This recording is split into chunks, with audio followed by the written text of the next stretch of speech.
Começamos aqui o primeiro bloco do Mais Saúde, o programa de saúde da Terceira Via, agradecendo a doutora Ellen de ter encontrado um tempinho na sua agenda para comparecer aqui aos nossos estúdios e prestar esse serviço à comunidade através do Mais Saúde. Muitíssimo obrigado, doutora Ellen, bem-vinda aos nossos estúdios. E eu gostaria, doutora Ellen, de que nós focássemos nosso programa hoje nas questões que afligem e que deixam dúvidas nos nossos telespectadores. As questões de oftalmologia são muito desconhecidas pelos nossos telespectadores. E há um temor das cirurgias oftalmológicas, como se fossem as cirurgias mais complexas da medicina, quando tem a sua complexidade, lógico, mas são cirurgias bastante seguras, os tratamentos são bastante seguros, é uma especialidade que se desenvolveu muito nessas últimas décadas. Eu gostaria, então, de aproveitando a sua presença, que você explicasse aos nossos telespectadores o que é catarata. Bom, a catarata é uma opacificaçãozinha de uma lente transparente que nós temos dentro do olhinho, que fica atrás da menina dos olhos, que isso é chamado de pupila. As pessoas confundem um pouco a catarata com uma pelinha que nasce no cantinho do olho, que não é catarata, isso é um pterígio, é totalmente diferente. A catarata, ela é dentro do olhinho e ela vai ao longo da nossa vida, às vezes por outras razões, às vezes até uma catarata congênita, né? A criança nasce com catarata. Essa lente, como se fosse uma lente de óculos, ela vai opacificando, vai ficando amarelada. É como se eu tivesse uma janela transparente, que com o tempo vai amarelando e a gente vai deixando de enxergar a parte externa. Então ela vai ficando amarela e pode acabar bem marrom, ou bloqueando completamente a sua visão. Vai ficando turva. Bem turva. Perde a transparência do olho normal. É como se nós tivéssemos um óculos que vai sujando cada vez mais. Entendo. Só que não consegue se limpar, só com a cirurgia. Claro. Isso eu ia te perguntar e você se antecipou. Tratamento da catarata, Ellen? Cirúrgico, sempre. Sempre cirúrgico. Existem formas da gente controlar um pouco essa evolução. Por exemplo, não nos expondo muito à luz solar diretamente nos olhos. A luz fluorescente é uma luz que não faz muito bem para os olhos, então a gente deve ter num ambiente onde tem uma iluminação totalmente fluorescente, uma luzinha indireta ou incandescente, que hoje é mais difícil, mas que quebre o comprimento de onda da fluorescente, de modo que ela leve a um pouco mais de retardamento nesse aparecimento da catarata, que é uma coisa natural. Todo mundo vai ter catarata um dia.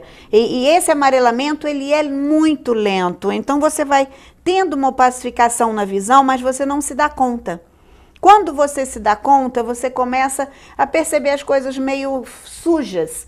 E aí, pede para alguém limpar melhor os móveis, acha que as cores estão ficando mais pálidas e você começa a implicar, às vezes, até com algumas empregadas, né? Alguns funcionários nossos que não estão limpando direito as coisas. Na verdade, não.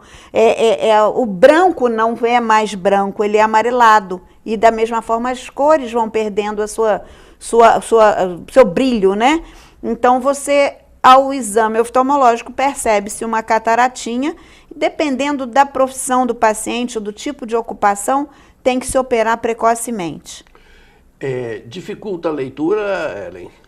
Dificulta em partes, dependendo do seu grau normal, do seu grau primário. Se você, por exemplo, você tem uma hipermetropia, você tem dificuldade na visão um pouquinho de longe, mas bastante de perto depois dos 40 anos, né? Que é a famosa vista cansada. Então, a gente vai começando a ter mais miopia, porque a catarata, ela rouba o seu grau. Se você é míope, você vai ficar mais míope, ou seja, você vai ler cada vez melhor de perto, porque aquilo vai virar uma lupa, porque a miopia te permite ler bem de perto, mas de longe as coisas vão ficando muito sem brilho, sem definições. Se você é hipermétrope, você vai enxergando um pouco pior para longe e um pouquinho melhor para perto, chegando às vezes até a tirar os óculos. É muito comum dizer assim, mamãe está ótima, ela já não usa mais óculos para leitura. Aí a gente brinca, fala, é porque está fazendo uma cataratinha. Por isso. Mas ela vai melhorando a visão de perto. Chega uma hora que não tem mais jeito, aí ela pacifica de longe, de perto, e você não consegue mais ter nenhuma definição. Fale-nos com a simplificação que lhe seja possível sobre a cirurgia de catarata. Bom, a cirurgia de catarata, eu digo isso para todos os meus pacientes, não existe cirurgia sem riscos. Todas têm riscos, cirurgias do que for. Mas a cirurgia de catarata hoje é uma cirurgia bastante segura, tá? Não é isenta de riscos, volto a repetir, mas é bastante segura. Hoje a gente tem algumas técnicas que são top, que é a facoemulsificação ou o LenSx, que é a cirurgia de catarata laser. Em 5 minutos, 10 minutos, a gente resolve a cirurgia, resolve a catarata. A gente faz uma microincisão, que é uma pequena incisão, se for a facoemulsificação simples, e através dessa pequena incisão, às vezes de 2 milímetros, a gente dilui e aspira a catarata e injeta uma lente, que se desdobra dentro do olhinho e ela ocupa o espaço do cristalino que opacificou. Então, o paciente volta a ter aquela janela transparente. Quando é com laser, não. Aí a gente consegue diluir essa catarata no laser sem abrir o olho. E depois só aspira e injeta a lente por uma bem pequenininha incisão. Uma pergunta ainda sobre catarata, Ellen, do ponto de vista coletivo. O Brasil tem abordado de forma suficiente as necessidades de cirurgia para catarata da nossa população? Infelizmente não, César. A catarata ainda é uma das maiores causas de cegueira no Brasil, infelizmente. Tão simples de resolver e tão complicada para o governo, né? É difícil imaginar isso em pleno século XXI, Ellen. Difícil é aceitar isso, né? A gente que opera, que sabe como é rápido e como é seguro essa cirurgia, você vê pacientes completamente cegos chegando no consultório, porque o governo não dá esse suporte de uma coisa tão simples. E não é tão complicado assim uma cirurgia.